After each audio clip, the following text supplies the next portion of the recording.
If I can get everyone's attention, please.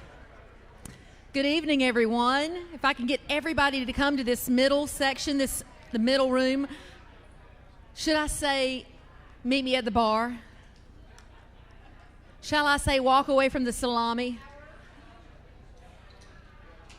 We're going to give everybody a few moments to commingle into this room, and I've got volunteers right now working to go get those people, yes, sweet cheeks, to go get everybody to come from the food in here. We're so excited that you all joined us. Everybody looks lovely.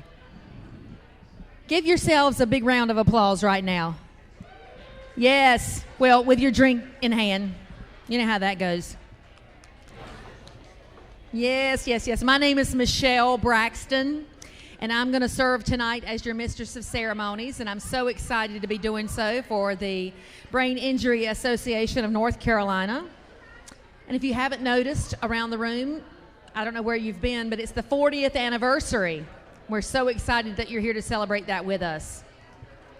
I'll let the room fill up just a little bit more before we continue on.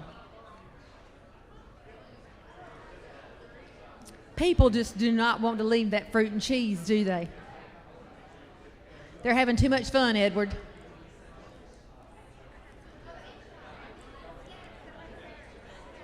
Here they come. Here comes everybody from the food.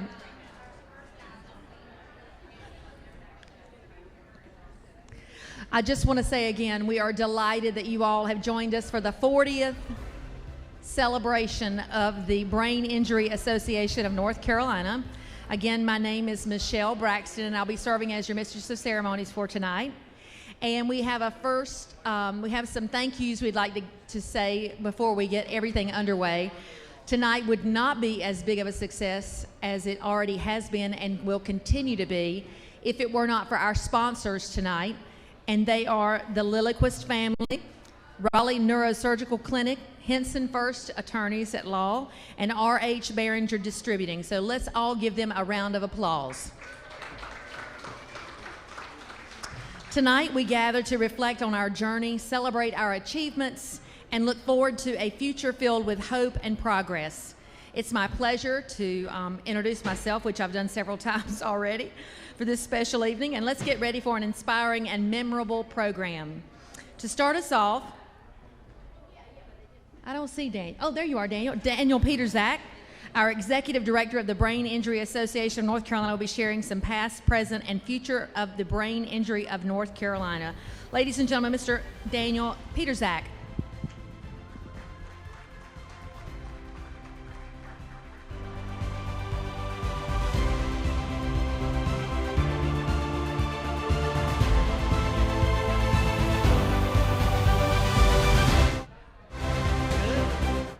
Good evening, everybody. The music kind of reminds me a little bit of the Hunger Games, just a little bit, just kind of getting everybody's attention. Can I have a tribute? Anybody? It's a bad joke. All right. Well, first, before I want to get started, I want to go ahead and I want to give out, we're going to do some awards a little bit later in the ceremony, but we have some time crunches with some different folks. So the first one I want to talk about is the Emerging Leaders Award. It celebrates young individuals under the age of 30 who have already made a significant impact in the brain injury community. These exceptional young leaders, through their passion and dedication, inspire us all to really do better and work towards a brighter future. And I think it really should make us feel good that there's those who are willing to take over the charge as we all get a little bit older. And this award not only recognizes the outstanding achievements, but also encourages, again, all of us to follow their lead. So there's two winners this year. So the Emerging Leaders winners are Callan Laughlin and Ray Sheaver. And I think Ray is joining us by web, but Ray, congratulations, but we have an award. Come on up, Callan.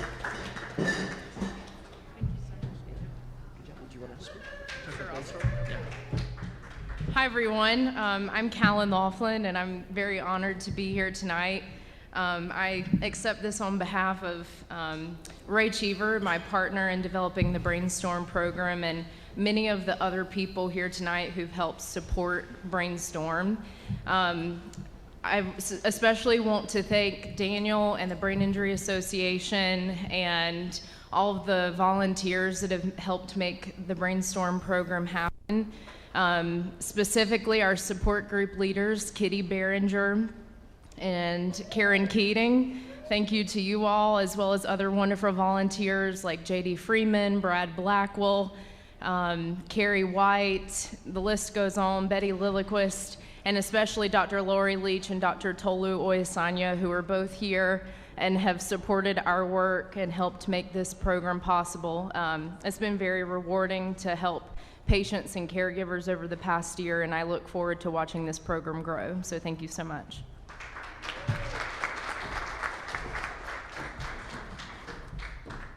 Thank you, and thank you for all that you've done. It's absolutely amazing and very inspirational.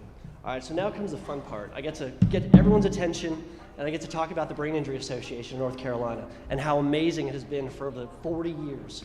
Try playing into the mic. Is that better? All right. I don't like podiums. I like talking, but I don't like podiums. All right, so one of the things to talk about, obviously you're all familiar with what we do. You're familiar with the amazing people that we work with and that we serve.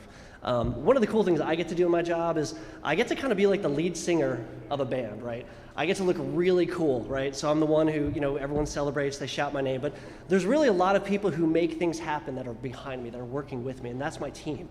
So we've got Libby Wilhelmsen over here. Let's see, who else? We've got Alyssa over there. If you're a staff member, raise your hand. See, we've got Molly and Alicia over there. Anybody else? Susan, you all met when you came in. She was the one who was checking your name off the list. We have Brad Blackwell, who's he's off trying to secure some more plates for us so you all can continue to eat. And then we have Kitty Behringer.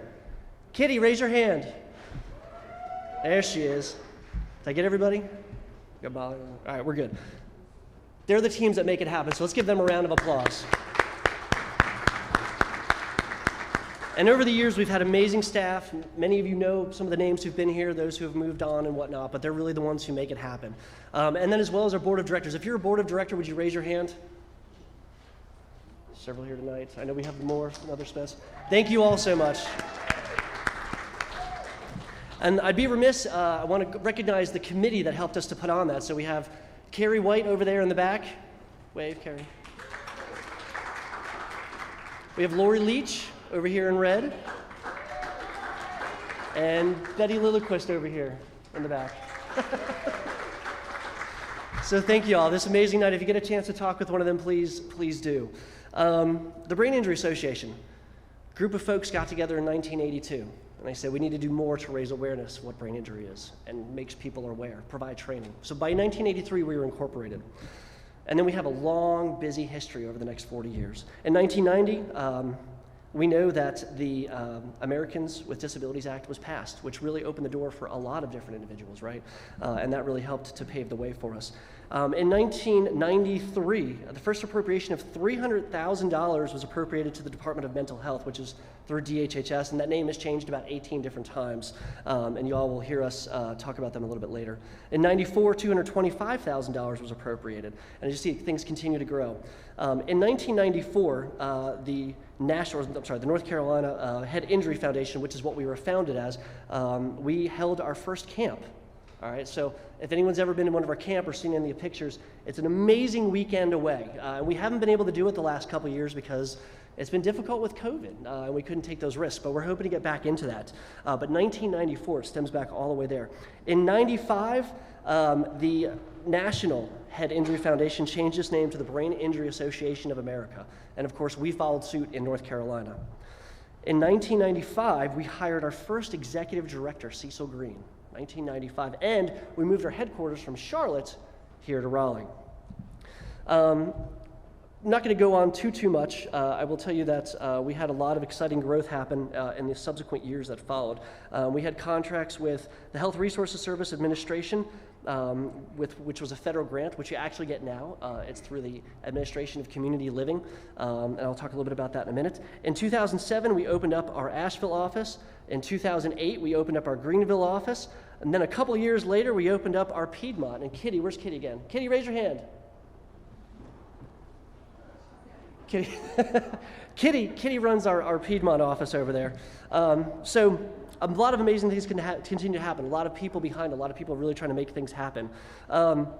In 2015, the TBI waiver passes. Now, they had been working on it since 2009, but they finally were able to move things forward and they got it passed. And since that time, we've seen several dozen folks get on the waiver and get a lot of the help that they need with that. And again, all through persistence. In 2021, we just renewed the five-year grant for the Administration of Community Living Grant for $1 million, so paid out every year. One of the things I want to mention for the Administration of Community Living Grant, what that does right now and what the main focus of that is twofold. One is behavioral health. Those who are not aware of behavioral health and its correlation with brain injury, it's quite significant, both causation and correlation. And we really want to strive to push for screening with all providers. It's important to have a holistic picture of anybody that providers are serving to understand and what exactly is going on with an individual, and screening is the first step to doing so. IPV sites, intimate partner violence, very serious topic. We have currently been working with a pilot in Davidson County, and they are screening people actively to understand if victims of domestic violence have a brain injury. And that information can help those individuals move forward in their life. It can help them go lead a life free of domestic violence, and we're very excited about that. As a matter of fact, we just expanded to 2 new sites in this year. One is going to be in the Piedmont, and the other one is going to be in Charlotte, so we're very, very excited for that. So where are we now? Starting off very humble beginnings, didn't even have an executive director. It was all volunteer-led. Right now we have 12 staff members. We have 21 board of directors, and each year we serve over 80,000 people. And that number continues to grow. Our website is completely 508 compliance, so if you go there, it's really cool. It's bianc.net. I don't know why we have .net. We'll have to ask some of the folks who have been around. Maybe Betty, you can explain. Would have preferred .org, but it's .net. But if you go on there, you're able to go ahead, and if you have any type of disability, you're able to go ahead and have accessibility to all the different resources that we offer as an organization. It's also in about 50 different languages, and so we're very pleased to bring that too. That was something new that we brought in this summer. If you ever go on our website, and a lot of our stuff is digital because it's a digital world, and we just spend 3 years at home, right? Or not just, but we spend 3 years at home. We have a lot of guides, we have a lot of handouts, we have a lot of resources available to the public, all for free. We have an entire website, beyondteach.net, available. It's got 7 different training courses with certificates of completion, where any employer, any provider can go ahead and use those resources for free. They're all there. We have an online screening tool, which is used at the IPV sites, but it can be used by anybody. It can be adapted. It can be adapted for justice-involved services. It can be adapted for mental health professionals. It can be adapted for substance use offices as well, and it's all there for all of them. We, a couple years ago, started what was called the Complementary Membership Program. It's a way to stay connected with persons with lived experience. It's a way to stay connected with those who continue to need our services. We can ask them questions down the road. They can call into us at any time. Since we've started that just 2 years ago, we now have over 600 complementary members.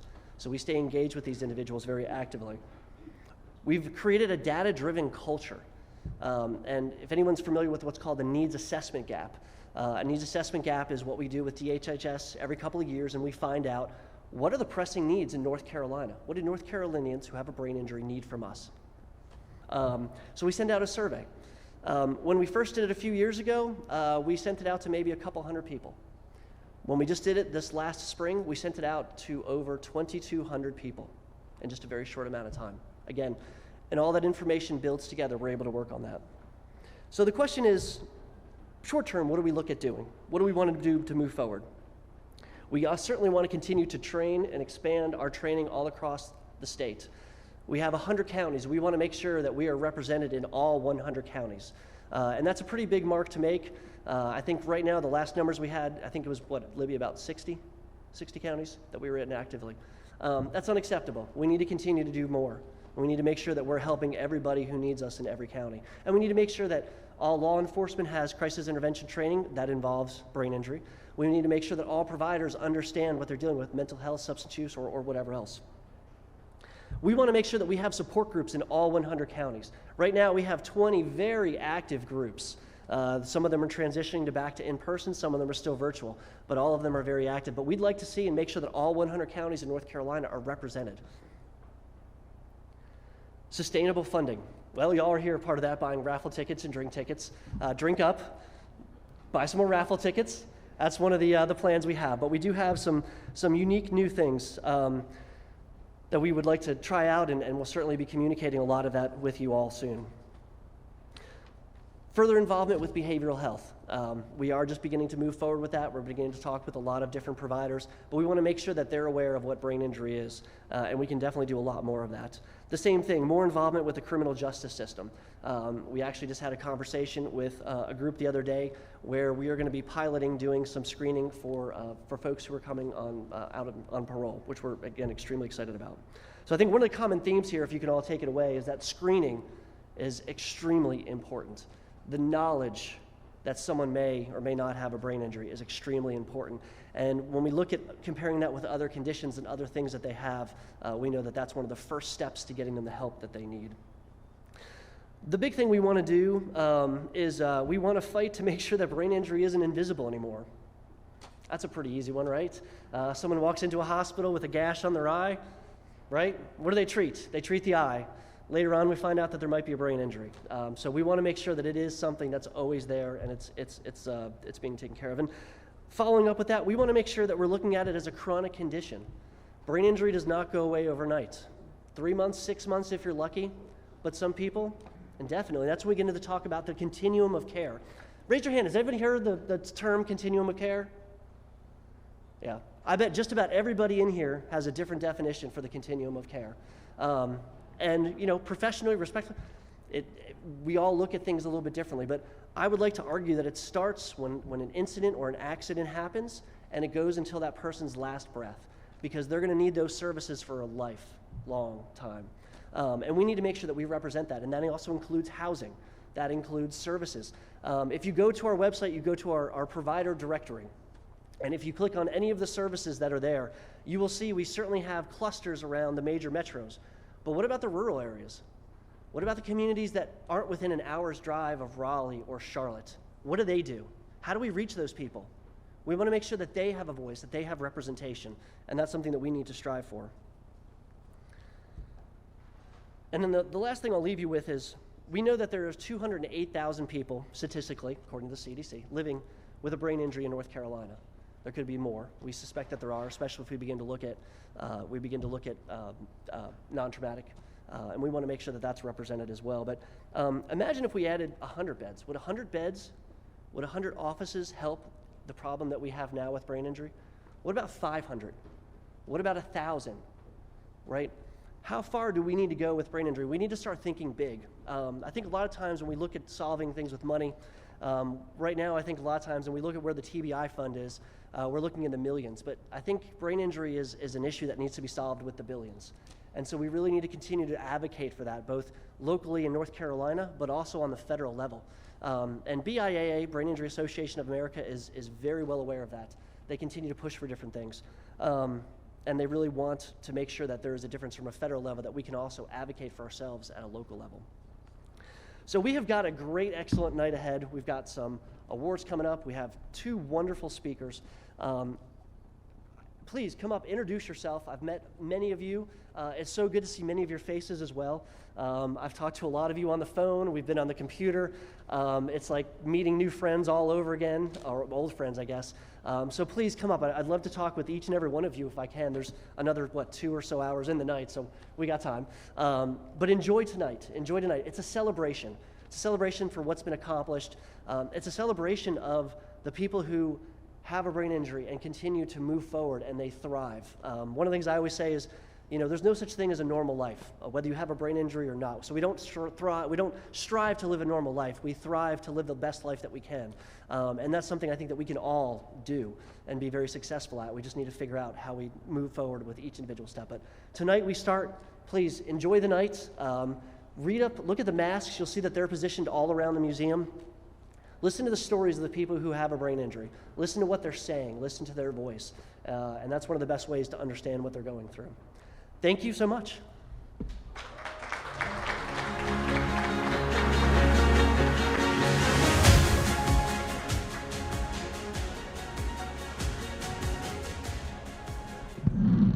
All right.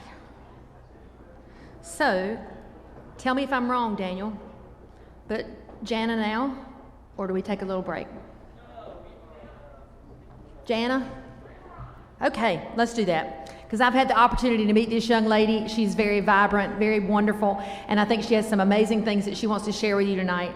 Let me just give you a little bit of background about Jana. She joined the North Carolina High School Athletic Association in September of 22 as the Director of Health, Safety, and Wellness. In this role, she provides guidance in sports medicine matters to members' schools by monitoring compliance in areas of sports-related concussion, emergency action and planning, and educational requirements for first responders. Fonseca joined the North Carolina High School Athletic Association after serving as an administrative manager with Duke University with Duke Sports Medicine. Any Duke fans in the house tonight? There we go. All right, there we go. From 2005 to 2017, Jana served as a clinical athletic trainer, supervisor of clinical operations, and coordinator of community outreach for Carolina Family Practice and Sports Medicine in Wake County. And in 2008, she helped launch the Carolina Sports Concussion Clinic, which provides evidence-based care to nearly 1,000 sports-related concussions per year. Her community outreach efforts including securing medical coverage for the North Carolina High School Athletic Association championship events, USA baseball events, and ACC baseball championships events held in the Triangle area. Fonseca has been licensed as an athletic trainer in the state of North Carolina since 2005, and she currently serves on the North Carolina Board of Athletic Trainer Examiners and is chair of the Ethics Committee. She also is in her 6th year as an athletic trainer spotter for the Carolina Panthers. Any Panther fans in the house? Yes, exactly. We got one. All right, we'll have to work on that, Jana. All right, please make welcome my friend Jana Fonseca.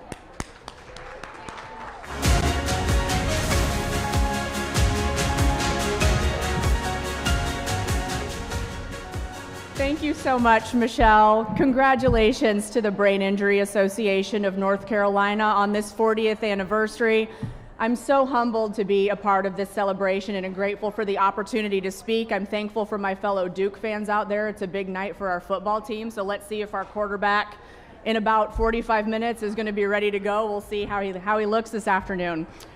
For as long as I've been a certified athletic trainer and in the sports medicine world, sports-related concussion has just been part of the landscape.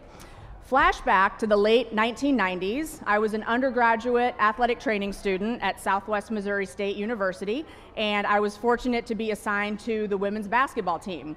And our star shooting guard, point guard, do-it-all guard, her name was Jackie Stiles. She got a concussion.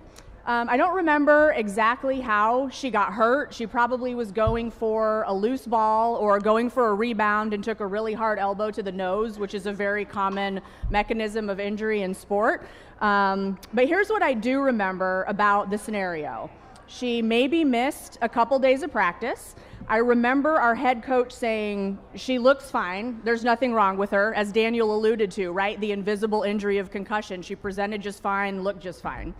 I remember having to unplug the Stairmaster from the athletic training room and drag it out into the gym and plug it back in so that Jackie could Stairmaster on the highest possible setting for 3 hours while the rest of the basketball team practiced. The next thing I knew, boom, it's game day, and she's dressed and she's clearly ready to play. Here's what I don't recall about this whole scenario. I don't recall her missing a single game. I don't recall what tests or tools we used to determine how severe her injury was. At that time, we relied almost solely on what was called the Cantu or the Colorado grading scales, which rated concussion severity at the time of injury itself.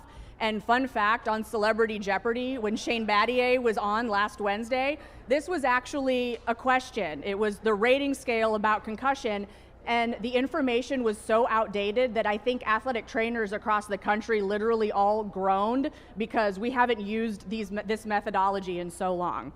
So at that time, concussion severity was based primarily on duration of loss of consciousness.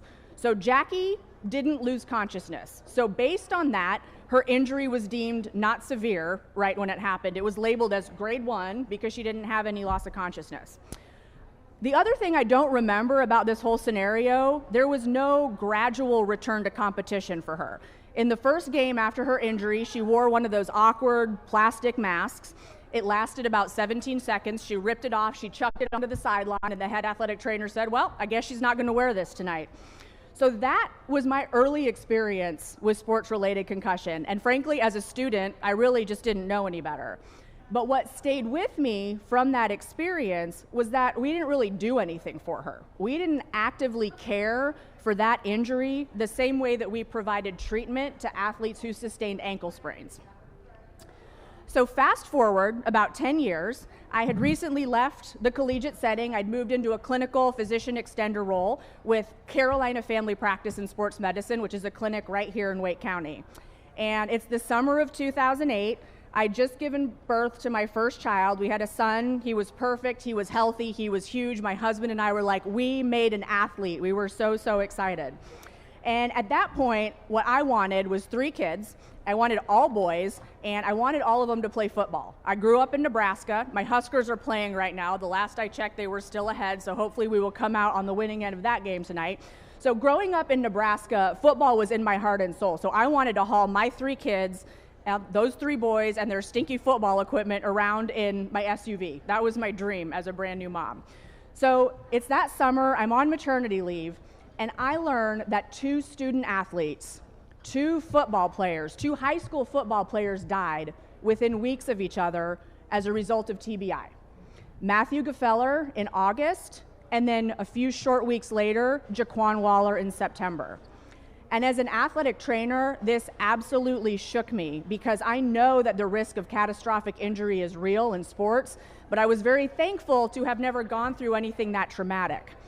As a new parent, though, this absolutely broke my heart because those 2 boys were doing something that they loved, that their parents probably loved watching them do, and now because of traumatic brain injury, because of something very significant, those kids were gone as a result of playing sports. So it's late September, and Dr. Josh Bloom, who's one of the lead physicians at Carolina Family Practice, he's also a longtime member of the NCHSAA Sports Medicine Advisory Committee. He's a team doc for the Carolina Hurricanes. He calls me up and he says, Jana, we need to start a concussion clinic. We need to rally our physicians and our athletic trainers together. And this was the goal. This was the charge that he gave to us. We need to better educate athletes, their parents, their coaches, their athletic directors, athletic trainers, anybody that we can think of about the severity of sports-related concussion.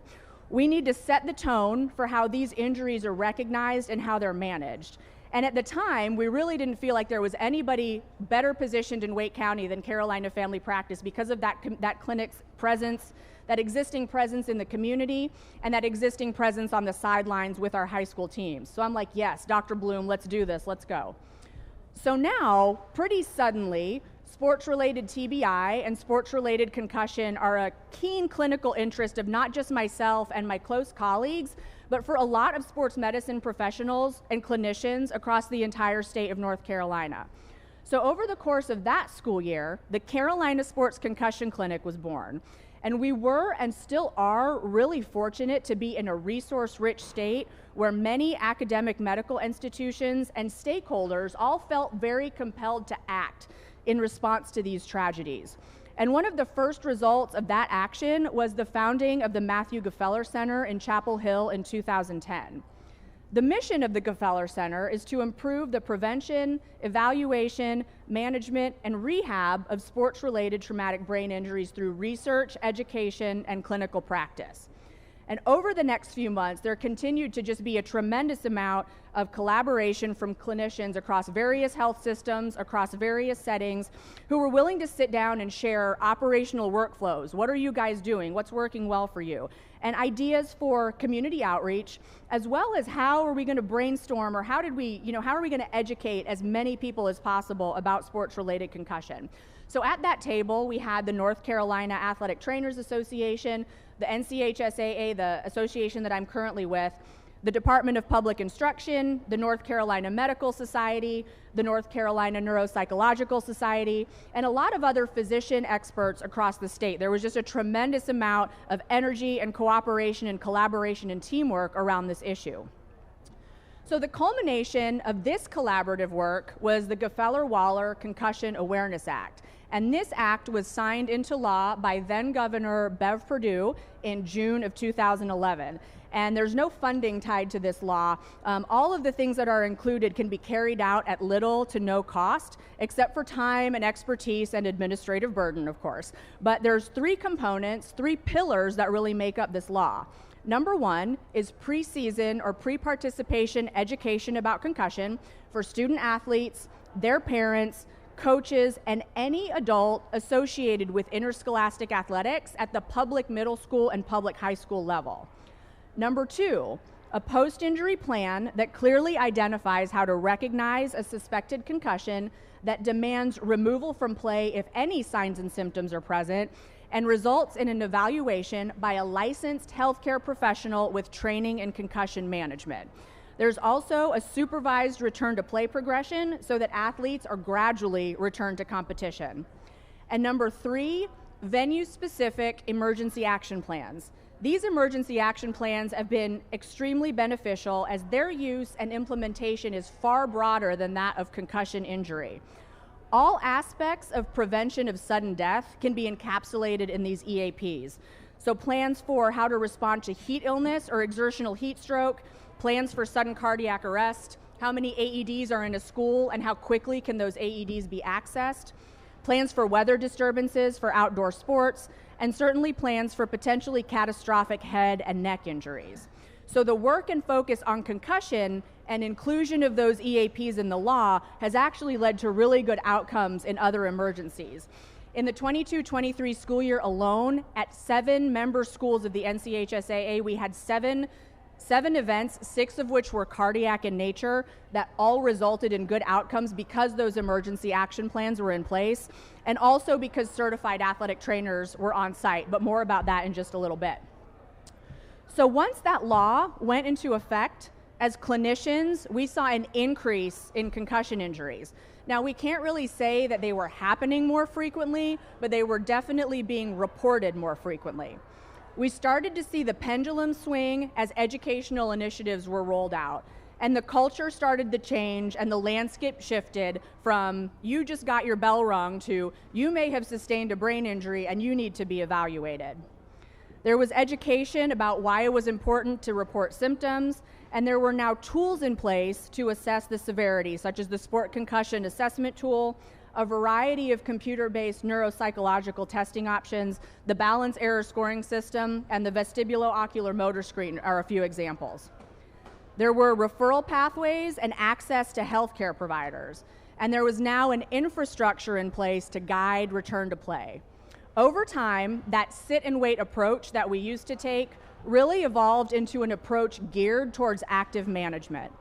There's also a return to learn piece, which was developed in collaboration with the Department of Health and Human Services and the Department of Public Instruction that was rolled out in 2018. Baseline testing programs were established using a variety of tools, and those baseline testing sessions provided an opportunity to educate parents and athletes about concussion and the importance of symptom reporting, while also gathering subjective and objective baseline data that clinicians could use to guide treatment. So now we're back in present day 2023, and sports-related concussions are very much still occurring. They will continue to occur because there is and always will be an inherent risk of sport and physical activity. We see this in the NFL all the time because that's what's on in our living rooms on Sundays and Mondays, and now also on your streaming devices on Thursdays. And those guys are very fortunate to have many, many sets of eyes looking out for them. There's team medical staffs made up of athletic trainers and physicians, and one unaffiliated neurotrauma consultant on each sideline. As Michelle mentioned in my bio, the NFL has an athletic training spotter program that I'm fortunate to be a part of for the last 6 seasons. So in addition to everybody that's on the sidelines, there's 2 independent athletic trainers plus another unaffiliated neurotrauma consultant who sit up in a booth. And at our disposal, we have 26 camera angles to look at the entire game. And on average, there's 153 plays per game in the NFL. So it's our job to look for injuries to the head and neck that might not be visible to those folks on the sideline. All of this is fine and well, but every time I work one of these games, I think about the kids. I think about the thousands of student athletes in our NCHSAA member schools, those kids who our organization serves every day, who I serve every day when I go about my health and safety work. I think about my own 2 kids and their teammates and the millions of others across the country playing rec sports, travel sports, without that same level of attention to health and safety.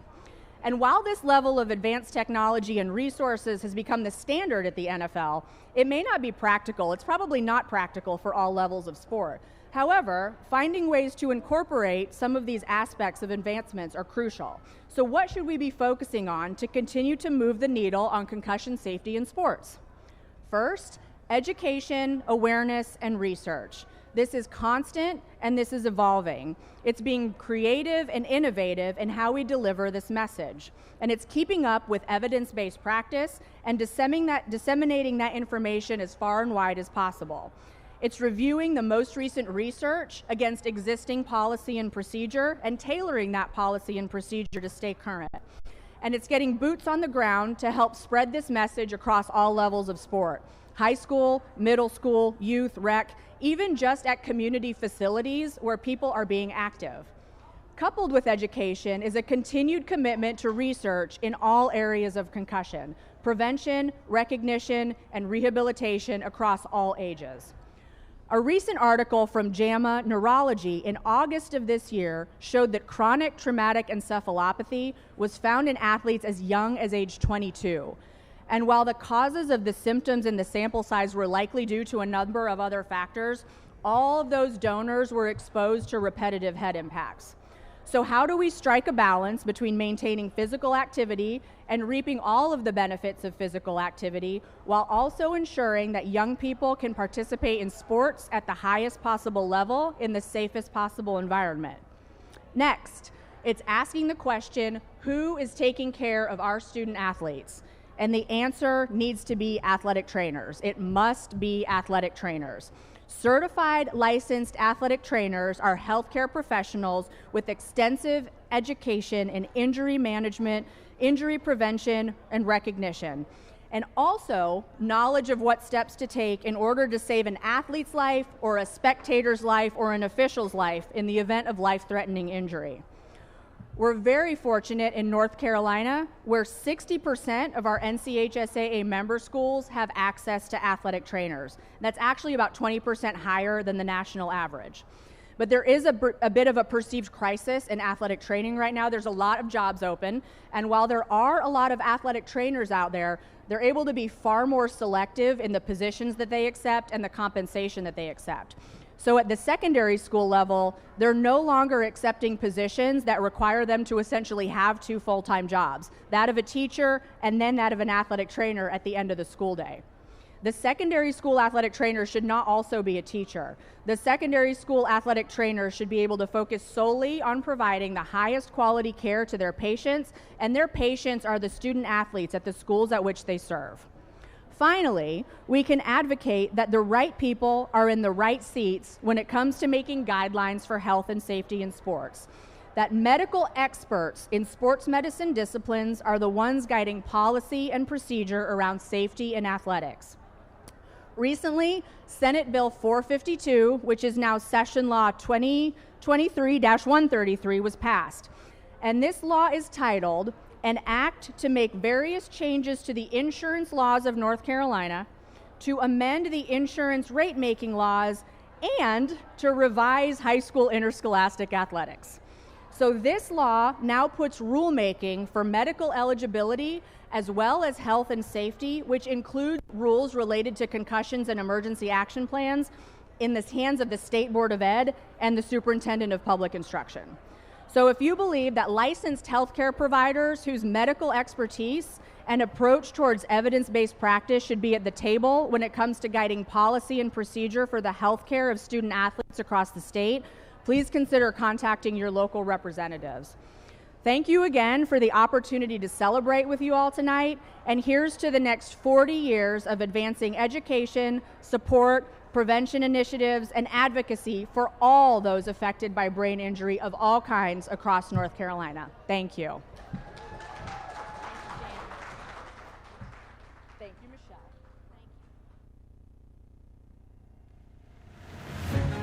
And all the education that you've given helping us. So we're going to take some free time right now until 7:10. I can't read lips, I'm bad, and the light's in my eye. 10 minutes. We'll be back in 10 minutes. How about that? If you haven't bought your raffle tickets, you need to buy them now. If you haven't deposited your raffle tickets, you need to deposit them now.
Ladies and gentlemen, can I have your attention, please?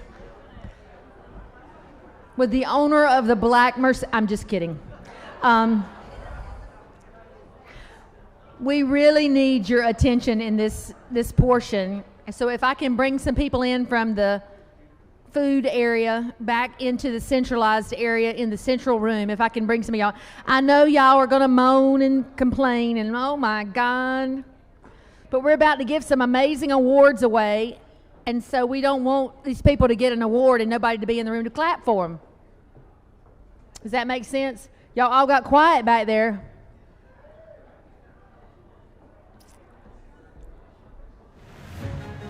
So if I could have a volunteer to go back there and maybe shoo some people this way, that'd be great.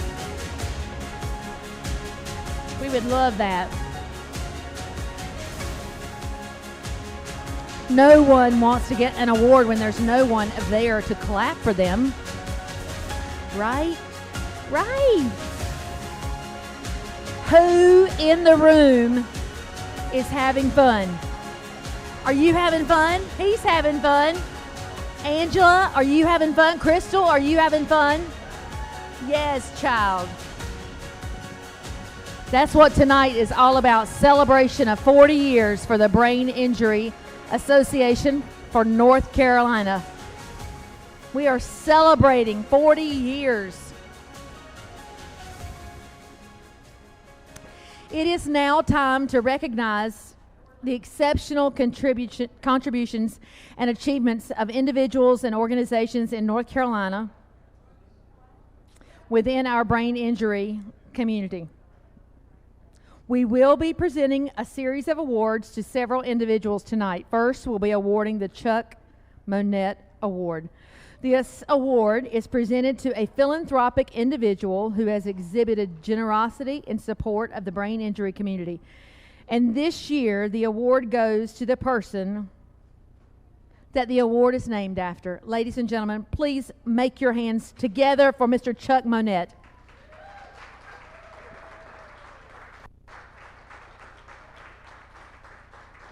Thank you, Chuck. Congratulations.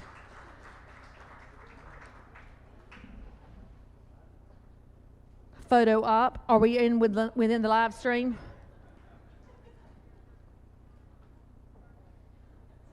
Thank you so much, Chuck, and congratulations. The Community Heart Award is presented to a philanthropic organization who has demonstrated generosity in the brain injury community. And this year's winner is Wake Med.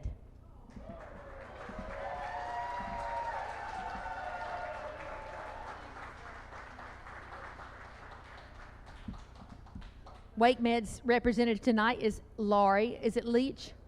Laurie Leach. Yes, put your hands together for Laurie and for Wake Med. We agree, I think we can agree, that leadership is key to systematic change. The Cecil Green Award recognizes leaders with the brain injury community who have created systematic change. This year we have not one but two winners. Jan White and Jim Lepard. Unfortunately, they aren't able to join us tonight, but we can still give them a live stream. We can still give them a big round of applause because we are live streaming. And we want to thank them for being present with us in spirit. Legislation, as you've heard Jana speak of, is also such a huge key to systematic change, and the Advocacy Excellence Award highlights outstanding work done by an individual or a legislator to improve policy for the brain injury community.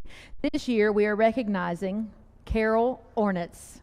And unfortunately, Carol was not able to be with us here tonight as well, but we want to give her a round of applause and thank her.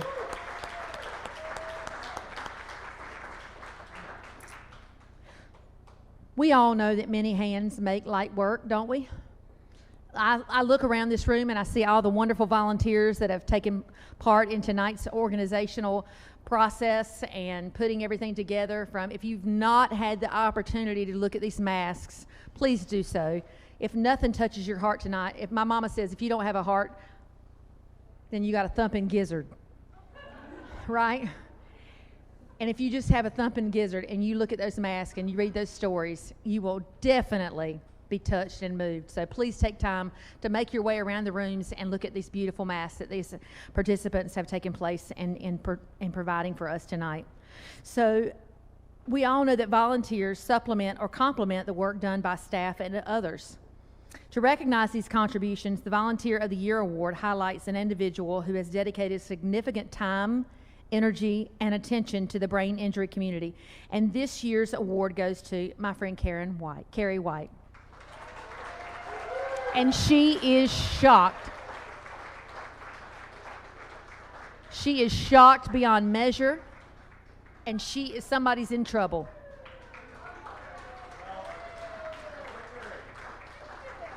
Yes, and I knew all along. Oh, this is beautiful. Turn around and get your picture made, honey. Got to commemorate. Oh, congratulations, Carrie. And she looks so pretty tonight. Innovation, new services, new offerings, all of these things can improve the lives of those with a brain injury. The Provider Award highlights organizations that have done just that. This year's Provider Award goes to Heinz Feet Farms. Please make Heinz Feet Farms welcome to our stage.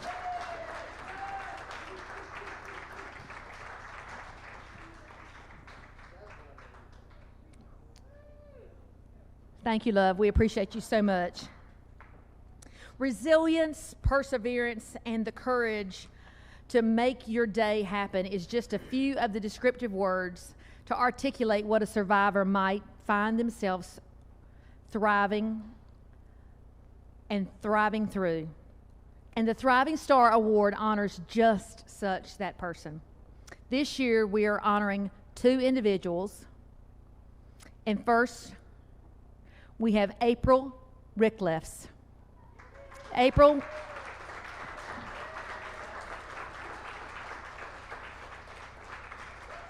She's accompanied tonight by her husband, Richard Ricklefs.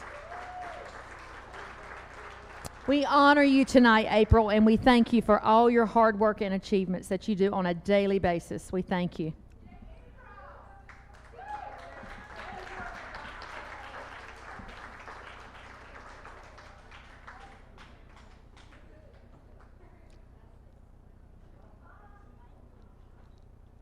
You are so welcome. Got it? She asked Daniel if he needed a little help getting up. All right. Our next recipient tonight is Kitty Behringer.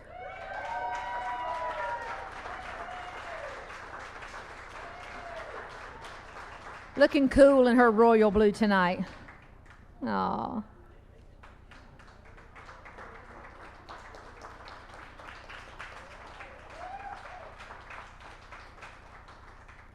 Congratulations to April and to Kitty.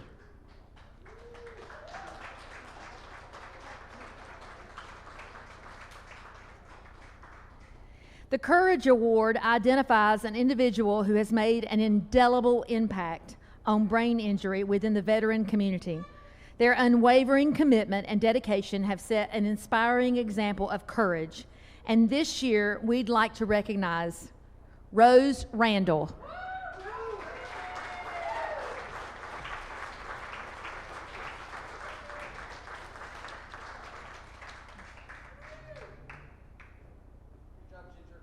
I know. She's a spicy little thing, isn't she? I love it. Please join us in congratulating all of our recipients tonight for the beautiful awards that they have received.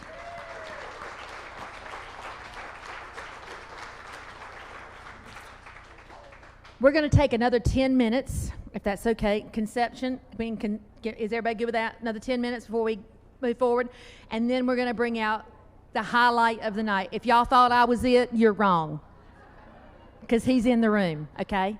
So go ahead, have your drinks. Make sure that you put your tickets in the raffle. If you want more raffle tickets, go up front, spend more money, buy more raffle tickets, put those in the bags, and literally I have 7:35. Is that good? In 10 minutes, 7:45, we will start with Mr. Edward. All right? All right, see y'all back in 10 minutes.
Ladies and gentlemen, we're just working out a few little technical kinks in our program tonight so we can get Mr. Edward up here. But you all don't leave us. Go pull out that last dollar you got in your pocket and buy a raffle ticket. You never know who might win those raffles. And also, we've got our lovely bartenders back here who need to be tipped well. Don't forget to tip your bartenders, right? They're laughing at me because they're not expecting that. But as soon as we get this program up and running, we are going to have our keynote speaker come up on the stage and join us tonight.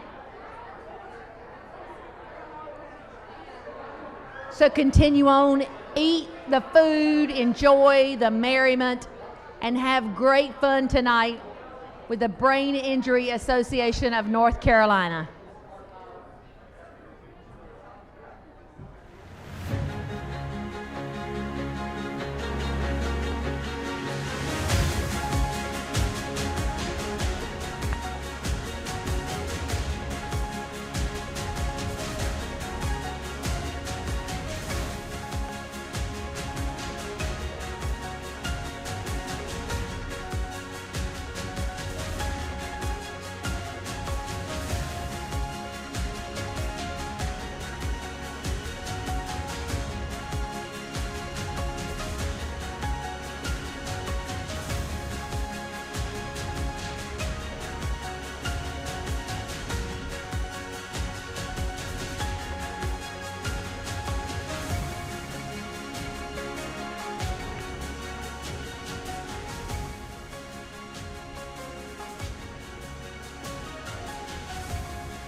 While we are waiting for our technical difficulties to be worked out, we're going to have a couple of raffles. And so I had to bring my tickets up. So if there's anybody in the front of the house, maybe outside on the sidewalk having a little break that we need to bring in, let's bring them in. So this first raffle is for the charcuterie board and lesson. And y'all saw that. Golly, my arms are waving, coming and going, aren't they? That is just bad. I should just put my arms down right now. All right, folks, who in the house has signed up for the charcuterie? Oh, yes. Anybody in the house with your raffle tickets that wants to put them on there? Are you going for the charcuterie?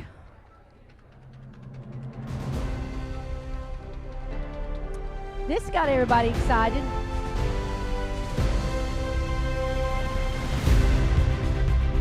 Here we go for the charcuterie lesson. And here we go, folks. Ticket number for the charcuterie lesson for 5 people. 8, 5, 1, 0, 1, 2. 8, 851052. Did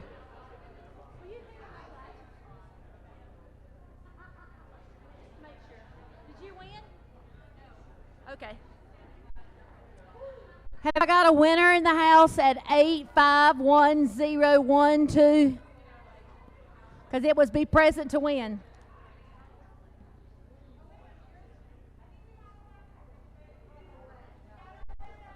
Yay! You won? 851012. Yay!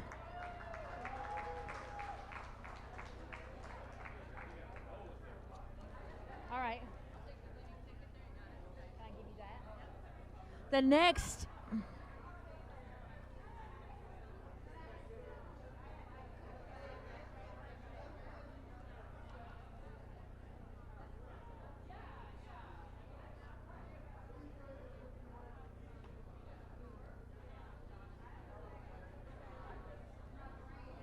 That.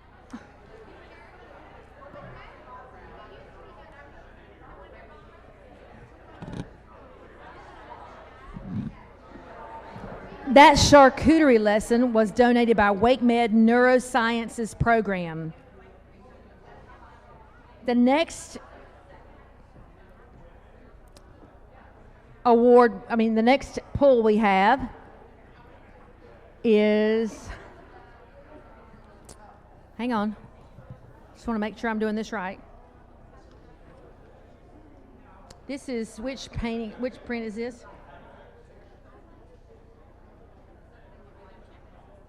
Yes, please. I think this is the Susan Richard framed print. It's by local artist Susan Richard. Okay.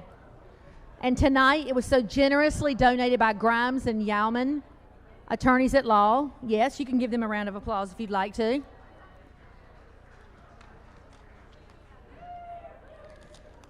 Tonight, the winner of this beautiful, is it watercolor? It's gorgeous. It does look like a watercolor. Let me go. Shake your money maker. Here we go, folks. Ready?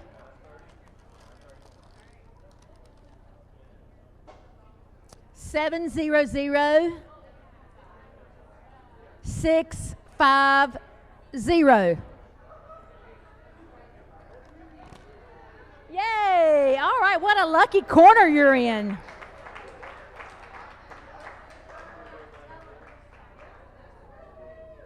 Congratulations, Christopher. Let's do one more. Because we're not, Edward, we're not ready yet, are we? Okay, let's do one more. Let's do the welcome fall basket. Oh, no, we're okay. Okay, we're going to do this. This is dinner and a concert package donated by the Neuro Community Care.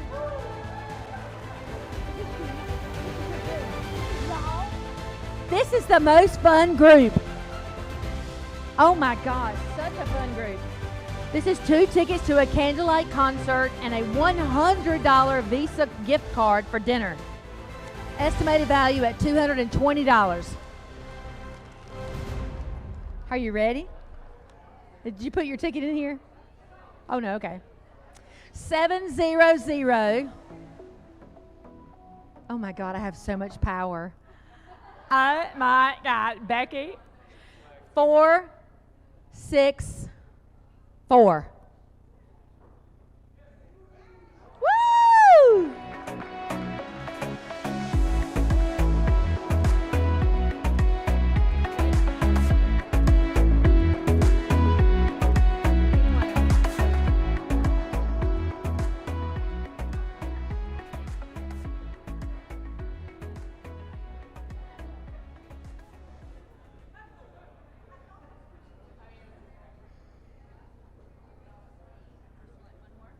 All right, yes. Okay. There are 2 personalized cutting boards that Daniel Peterzak has so generously given us tonight. And so we're going to give those out tonight right now. The first one goes tonight to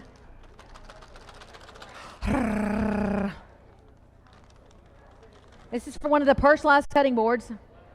850-924. 850-924. Yay!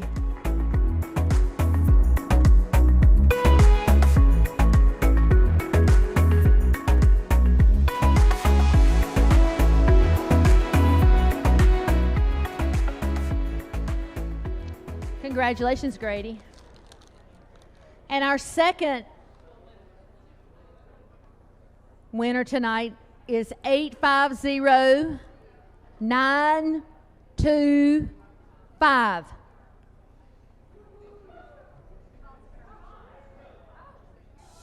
Oh, yay! Congratulations! Congratulations, Lydia. That's okay.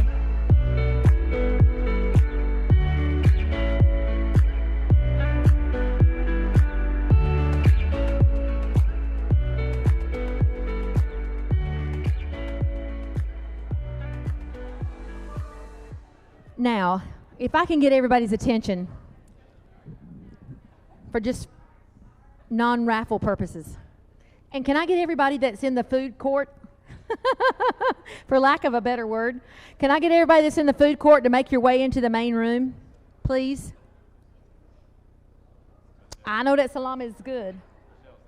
That's right, because Michelle said so. I know the salami is calling your name, but you can come get some when it's done. All right. So everybody in the front of the house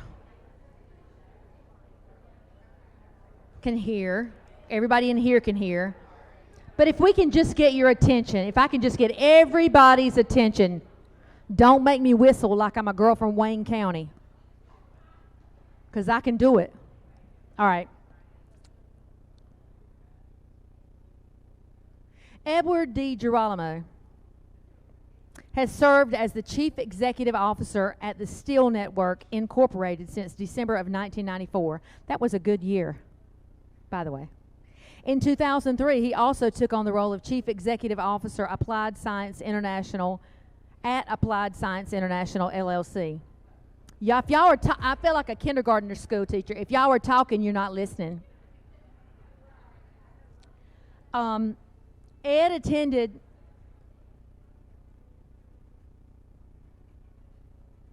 attended the United States Naval Academy. That by itself deserves a round of applause. Well, yes. Where he studied, Mr. Fancy Pants studied mechanical engineering. I am a domestic engineer. I am a glamorous goddess, is what I am in my house. He's a mechanical engineer. He also attended the University of Buffalo, where he specialized in structural engineering, and he'll present Unlocking a Mystery and Igniting the Spirit of Humanity. If there's anybody in the room right now that doesn't need to hear this message, go on and see yourself out. But I'm going to stick around and hear this man talk, because I am excited to hear what he has to say. He is going to take us on a groundbreaking journey through the interconnected realms of brain health and human essence. As an esteemed structural engineer and speaker, Edward will navigate us through complex medical landscapes and invoke a transformative dialogue aimed to empower individuals and redefine our understanding of well-being. Now that sounds very complicated, but I've met him. That was y'all were supposed to laugh. And he is as sweet as he can be, and as kind of a man as you will ever meet in your entire life. And just, if you don't believe me, ask his wife, Crystal. And I'm going to tell you what, he's one of my newest and sweetest friends. Ladies and gentlemen, Edward.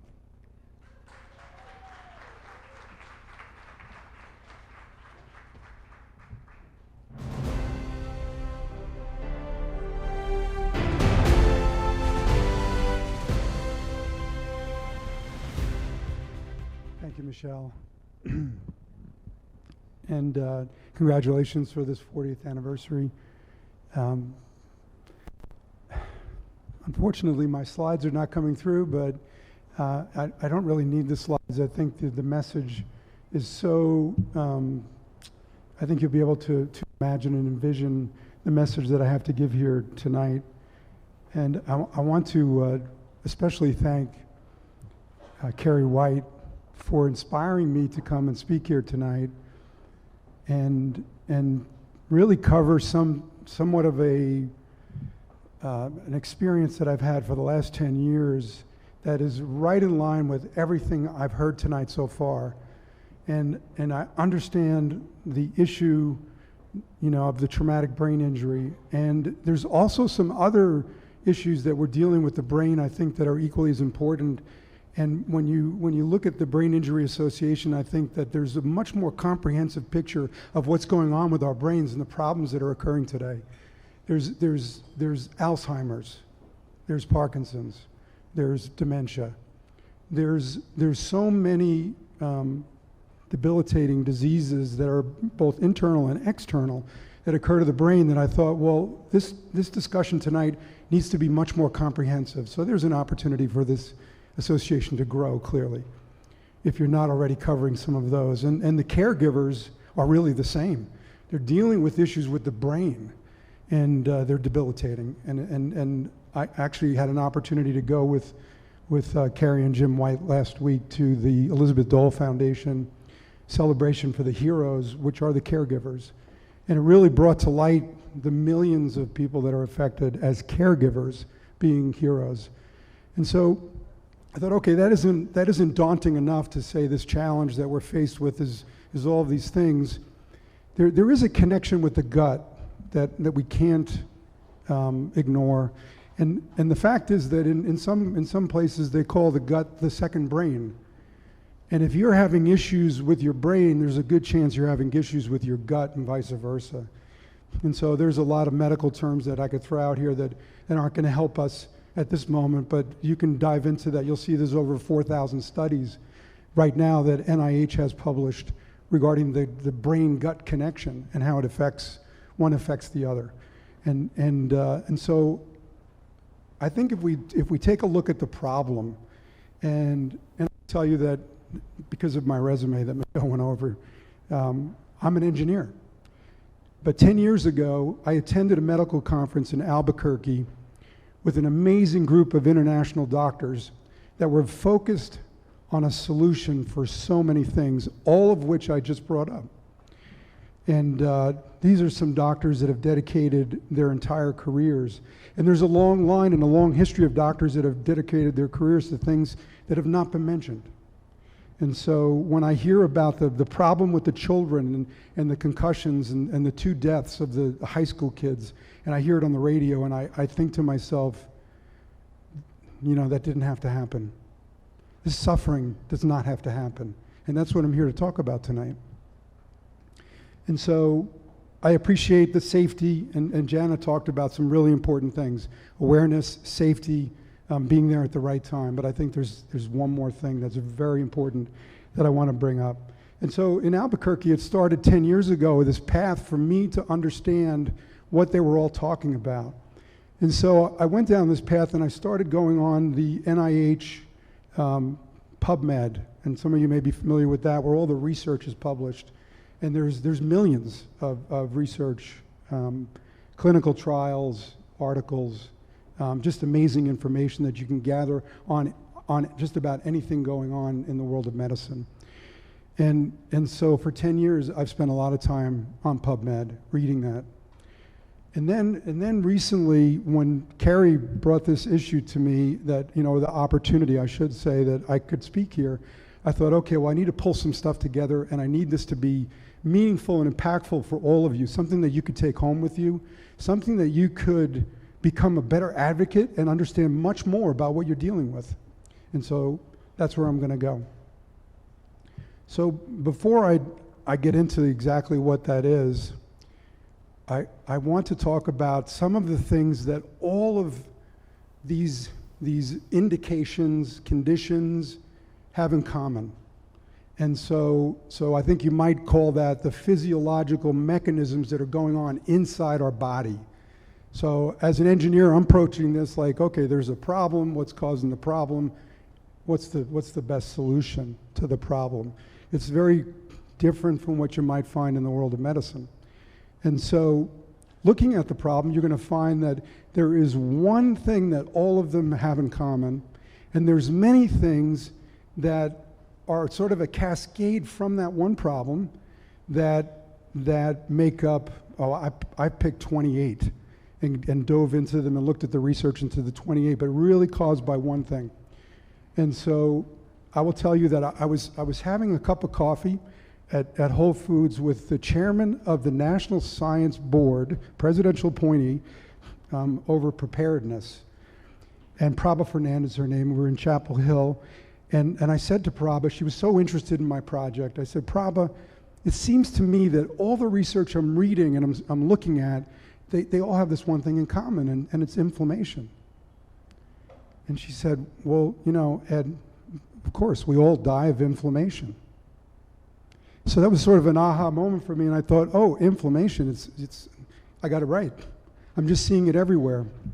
And I would show you a slide, but if you went up on PubMed and you just did a search and type in inflammation, you're going to have over 933,000 hits on publications that include nearly every disease that is on this list. And so when we're talking about the brain, of course, traumatic brain injury, it's a big one there. The CTE is, you know, it's chronic. It's the football players. It's also the gut. It's ulcerative colitis. It's diverticulitis. It's Crohn's disease. And again, it's Parkinson's and Alzheimer's, all of those. So, okay, so inflammation seems to be the sort of the crux of the matter. And then there's this cascade that, you know, it's going down into essentially what I imagine is probably thousands of these physiological mechanisms that are affecting our very complex body. You know, God, our designer, made us very complex. We should be trying to figure out what's causing the problem as opposed to addressing one of the 1,000 things, because I think you all come across this and you thought about this, is sometimes the medications that you're taking, one of the warnings is it could cause inflammation. Well, you can expect there's going to be some negative side effects if it's causing inflammation, because you're actually probably doing, in some cases, more damage than good. So I think that thought has crossed many of our minds. So, that in mind, if you could just bear with me here for 1 minute, and if you could just close your eyes for just a minute, because I really want you to think about something that's very personal, that's for you. So if you close your eyes, I want you to think about one person that has been affected by something that I just brought up, something that involves the brain or the gut, somebody that may not be with us today, somebody that's suffering from it today, and just get that one person in your mind. With that one person in your mind and your eyes closed, I want you to imagine what it would be like if you could have removed the cause of what caused the damage that occurred to them after that. And now, if you could open your eyes, I have brought what I'm calling tonight the breakthrough drug. There's a breakthrough drug out there that I will tell you has been around since the beginning of time, and we've ignored it. We've passed by it. We've done research on it. We've come up with reasons to do more research on it. There's over 5,000 studies on this breakthrough drug that's out there. But the best way that I can communicate with you about the importance of this breakthrough drug is to tell you some personal experiences that I've had with this drug, with people that I know, people that I've met firsthand. And I will tell you that there are thousands, but these are the ones that I think are important. And I'm going to start with the first one, is a 2-year-old girl in Arkansas. Mother's on the phone. She gets out the back door. She falls in the pool. 20 minutes later, mother finds her in the pool. Mother's distraught, jumps in the pool, gets her out, doing CPR for 45 minutes before EMS shows up. 45 minutes later, EMS finally gets her heart started. Get her to the hospital. 38 days later, laying in bed, and during that 38 days, I'll tell you, the parents read her books day and night. This is their only child. 38 days later, the neurologists are coming in and trying to encourage the parents to harvest her organs. because she's not moved a single muscle. Her eyes are open. So the parents decide, no, they're not going to do that. They take her home. At some point, her heart stops. She's on a monitor. They get her heart started. Then what happens is they're feverishly looking for something. There's got to be something. And they find the breakthrough drug. And with the first very, very mild dose of the breakthrough drug, she moves her foot. 32 doses later, she is smarter and more athletic than she was before she went in the pool. Full recovery. Now, I'll tell you this because I met her at a conference, and she's running around in this little walker. I didn't know they made walkers for 2-year-olds, but they do. She throws it against the wall, and I'm talking to her dad, Chris, and she jumps up on the chair, and she just wants to tell me that that's her dad. And her dad told me that she remembered every single book that they read her while she was in the hospital. So then I want to talk about an 11-year-old. 11-year-old has had ulcerative colitis since he's 5 years old. He's on these very potent steroids that when you read the warnings about the steroids, they warn against pediatric use because of the cancer that it causes. He's weeks away from getting colostomy because they can't go anywhere. He's bleeding on the toilet. The parents get a lot of information on the breakthrough drug. Doctor warns against it. They're going away for a 4-day weekend, and you know how hard it is to drive with that condition and a child with that condition? They take the first dose of the breakthrough drug, and he's in remission. 35 doses later, he's completely cured. He's off everything he's ever been taking. And now 3 years later, now his dad is my engineering partner in one of the companies I'm involved in. He's a beast. He's a freshman on the baseball team. He's the star. It's on the varsity team. Freshman on the varsity team. Okay, so let's talk about somebody nearby here. National Hockey League player, leading scorer at the time, gets hammered. Major concussion. He's going to be out for 2 months, 3 months. He might not make the playoffs, if they make the playoffs.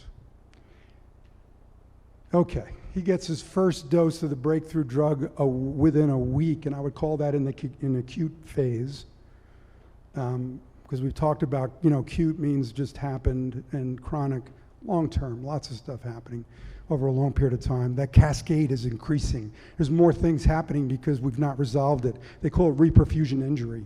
So we have terms for that.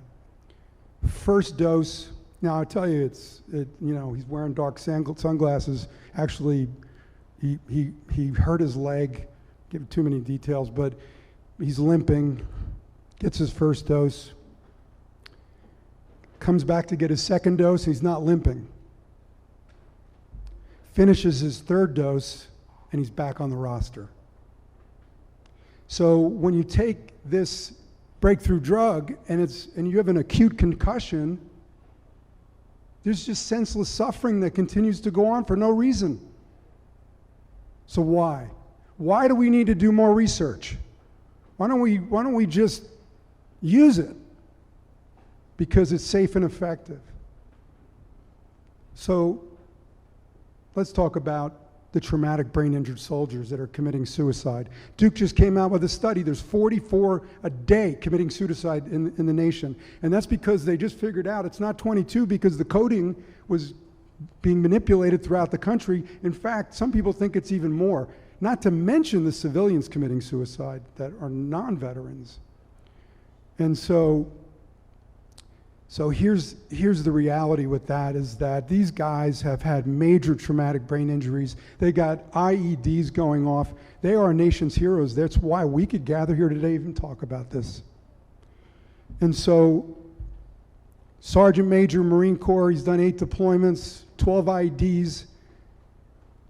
He's under the bed with a gun in his mouth. He's under the bed with a gun in his mouth because he doesn't want his 2 teenage daughters to see the blood. He's ready to take his life. He's done. His brain is a mess. He's having such a difficult time. His wife talks him out, get him into a situation where he gets his breakthrough drug. And talking with him after 20 doses of the breakthrough drug, he will tell you that hope has returned. He's got hope in the future. These people have no idea of what the future looks like. It's been horrible for so long. Some of them, it's been 8-10 years. They can't go in public. They're suffering so bad. Their brains are on fire because of inflammation. Their brains are inflammatory. The guts are inflammatory. Inflammation kills us all. So Sergeant Major LeMay, and I can say his name because he's done videos, and he's an amazing person, did 80 treatments and drove off in his beautiful big truck and started a small business because his executive function is completely returned. So now, let's talk about the state of North Carolina. The state of North Carolina, one of the first states in the nation to approve soldiers with PTSD to receive this breakthrough drug. That was in 2019. In 2021, they funded some of it. At this point, 70 soldiers, even back as far as the Vietnam War, are receiving this breakthrough drug. And I will tell you this, that it is 98% effective. That's the efficacy rate of the breakthrough drug. And so they won't let me say 100% because someone's going to poke a hole in that. Let's talk about stroke. Someone in their late 40s, 2 years post-stroke, in a wheelchair, can't drive. At 40 doses of this breakthrough drug, this person is walking up the steps and driving, getting more doses of the breakthrough drug. And I will tell you this, I can go on and on and on. We can get older and older and older. But I will tell you the most important thing about getting this breakthrough drug is get it as soon as the inflammation arrives. The longer you wait, the more you're going to need. It's basically the younger you are, the less you're going to need. So that's the formula. So what we should be trying to work on at this point in time as the human race is understand what's the right dose. How many doses do we need? What's the strength of the dose? It's really that simple. So I gotta just check my notes to see if I covered everything. The slides would have been really good. One thing I'll tell you is that I brought enough doses of the breakthrough drug for everybody. I have a provider that's here that has a bag of breakthrough drug. And so here's the thing about the breakthrough drug. For you to become an advocate, because that's what we have a room full of, I believe, advocates, people that care about the people suffering from brain injuries. If you would look at all the brain and gut injuries and the cycle of all of that and compare it to heart disease, you're going to find that it's so much more. 20 years ago, everybody worried about dying of a heart attack. And I've been around long enough to know that. Everybody worried about that. But the reality is the brain is so much more important. And, someone said in sort of, we all die of the same thing. Okay, inflammation, what does it cause? It causes hypoxia eventually. We die from lack of oxygen to the brain. So we're all going to die of the same thing, but what causes that? Could be the heart. The reality is the brain is going to be number one. When you add it all together, it is number one. This society should be in a stadium right now with everybody cheering on what is needed to happen to get this breakthrough drug out there. So there's an opportunity to make a difference. And so, in closing, if I could, I think it's appropriate to consider the breakthrough drug has been around since the beginning of time and ask our Creator for help. I'd like to ask God, the Creator of all things, to help everyone gathered here and hearing this message, to seek the knowledge needed to embrace the power of this breakthrough drug, an essential element of life itself. To let knowledge produce the wisdom needed among all humanity to end unnecessary suffering, beginning now. In Jesus' name, amen. Thank you.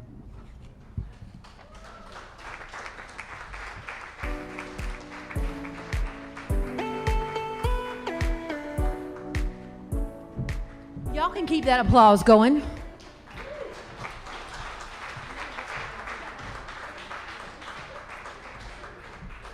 Thank you, Edward, so much for your words of wisdom, and we appreciate that. Now, there's no segue from that other than, have y'all had a good time tonight? That is pitiful. I said, have y'all had a good time tonight? That was better. But let me just tell you, it's going to get better. Because I got my tickets. Have y'all got y'all's tickets? Thank you, Edward. All right. This looks like the... Oh, you just handed it to me. Nope, that's not the one. I know. Hang on. Yes, from Grimes and Yeoman, attorney at law. They have gifted us with the... Okay, so inside this basket, there's a North Carolina cutting and serving board by artist Ann Klein. North Carolina jigsaw puzzle, 500 pieces. Tar Heel Traveler, New Journeys Across North Carolina by Scott Mason. We all love Scott, bless him heart. The original puffy blanket for travelers. The Carolina Meta if y'all hadn't bought your ticket for this, y'all need to go buy one right now. This is some good stuff. A hand-poured candle, North Carolina napkins, and an original coastal block painting by Caitlin Grimes. Is everybody ready? Here we go. So if you put your ticket in the back. Oh, I see Crystal's ready. I'm sorry. I'm trying for all my friends. And the number is 851-030. Oh, you cracked me up back there. Who's got that? 030. 851-030. Oh, okay. Has anybody got that number? 851-030.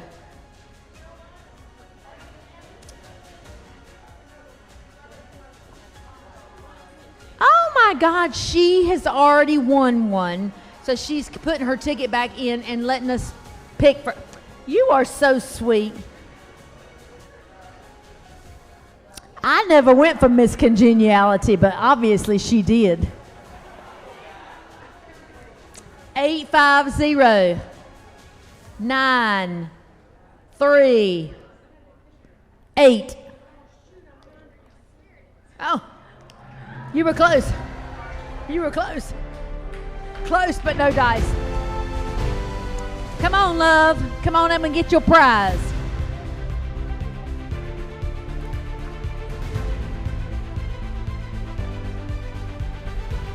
All right, go ahead and get the next one. Here she comes, y'all. In that pretty purple dress. Congratulations, my love.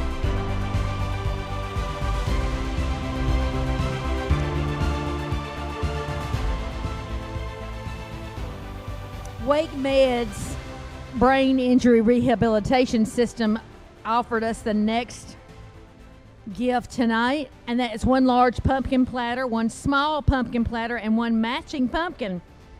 Estimated value at $140. And tonight's recipient of this is, put my tickets over here.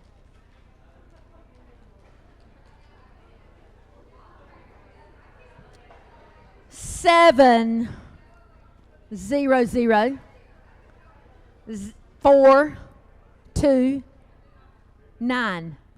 Ah! Yay! Did you win? Yay! You won! Whoop whoop!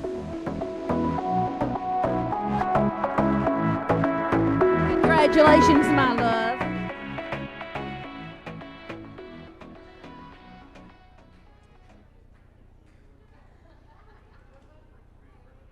All right. Grimes and Yeoman. Am I saying that right, Yeoman? I hope so. 3 8x10 canvas acrylic collages by local artist Pamela Quarles Adams, estimated at $75. And the winner of this is, so I can shake my arm fat. I cracked myself up. That is 850 905.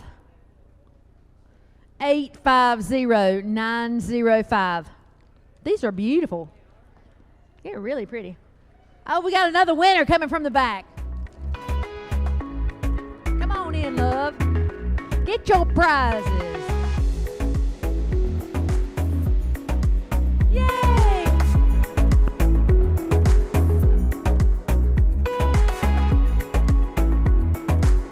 Congratulations, Max. Our next prize. Where is Mr. Henson? Come up here, honey.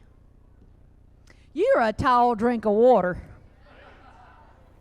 I've seen you on TV for quite some time now, and I haven't had the chance to meet you, but you get to present this next award to whoever wins. These are 4 tickets to the University of North Carolina game in Chapel Hill on January 17th. Do we know who we're playing? Louisville. Big game. You pick. Here he goes. I'm going to pretend like I didn't hear that. Anyway, all right, 700-6. If you're talking, you're not listening. 700-647. Anybody in the house? 700-647. Check your tickets, honey. Check your tickets. She is running to that pocketbook right now as hard as she can. Oh, we got him right here. Whoop, woo!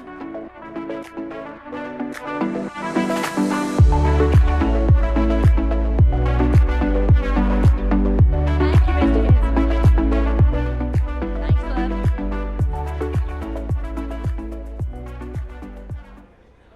Is there a runner-up? I'm sorry. Wah, wah, wah, wah. Oh, these are beautiful. Betty Lilliquist has so generously given us Linda Novak's handcrafted limited edition all stuffed up bears. And the winner's gonna be, good catch there, wasn't it? Yeah, that's kind of scary. 700-466. 700-466. Oh, yay, yay! Here he comes, right? Here he comes. Isn't that a country song?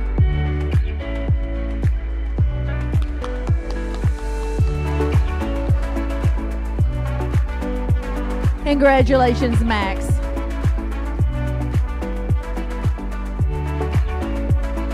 Congratulations, love.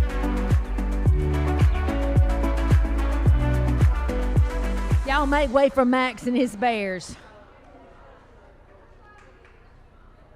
All right, Wake Med Rehab 2C Nursing Unit sponsored this next award. It's a charcuterie board, a set of charcuterie tools, fall-themed ceramic plates, fall napkins, 4 kitchen towels, an apple-scented candle, and a fall welcome wooden block sign.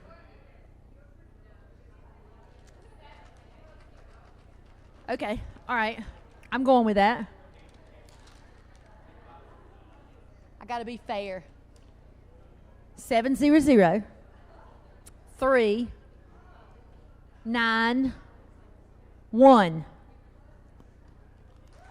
Yay! Oh, April won! Woo-hoo! Congratulations, April!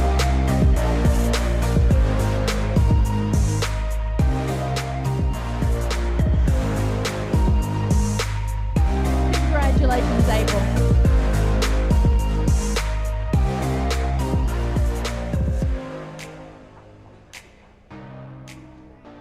All right, here we go, people. Oh, yeah. I'm just going to show y'all my tickets that belong to my friend back there. My friend being my husband. This was donated by Learning Services, a collage rehabilitation partner. Are they in the house? Learning Services? A former employees. Okay, all right, we'll go with that.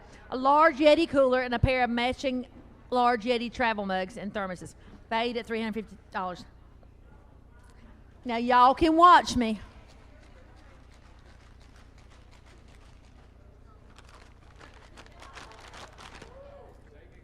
Hey, Stephen, come on up here. Stephen Johnson from my hometown of Goldsboro, North Carolina, he's going to come up here and pick. So if I win, it don't get ugly. Now, where are you from, Stephen? Goldsboro. That's right. G-Town, God's country.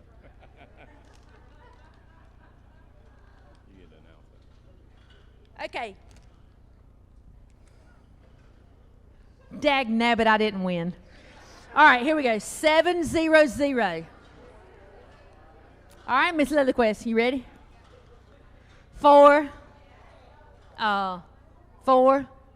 8. Who won? 700 448.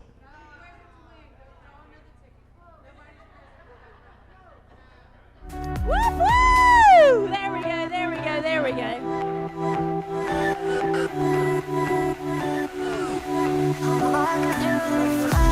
Mr. David Randall.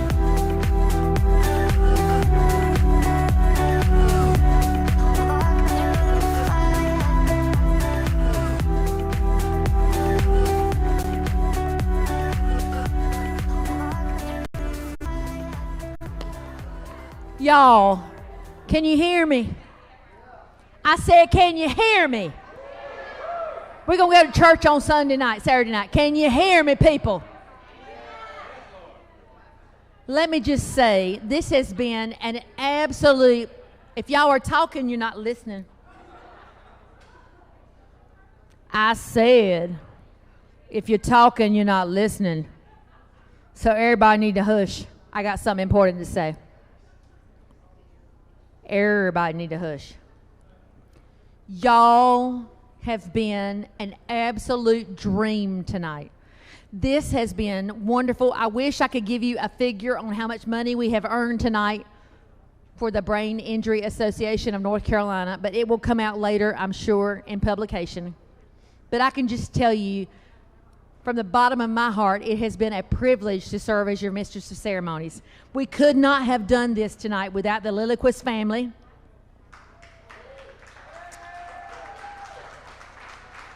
Raleigh Neurosurgical Clinic. Henson First Attorneys, my new friend. And R.H. Behringer Distributing, always my good friend. Thank you so much to Jana and to Edward for sharing your words of wisdom and thoughtfulness with us. Thank you all so much for coming out tonight. Thank you, Daniel, Carrie. It's been a successful evening. We appreciate y'all. We love y'all. We got something else to say. Somebody done lost a pair of glasses.